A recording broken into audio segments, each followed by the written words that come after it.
Hynt is the national access scheme for theatres and arts centres in Wales. We've got over 42 venues, so theatres and arts centres all around Wales who are part of the scheme. So as part of that, they take part in training and other opportunities with the focus on improving accessibility for deaf, disabled and neurodivergent visitors.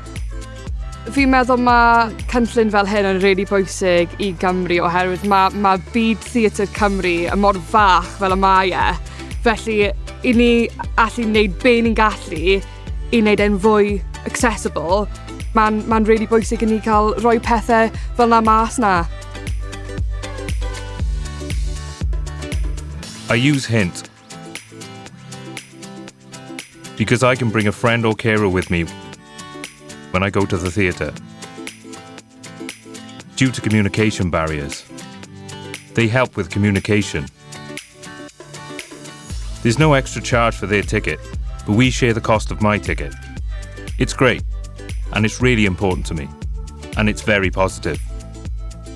It feels awesome that Hynt's been nominated for a St David's Award, and the vast majority of Hynt card holders told us that Hynt has improved their quality of life and has enabled them to experience more cultural experiences. And that's what it's all about, really.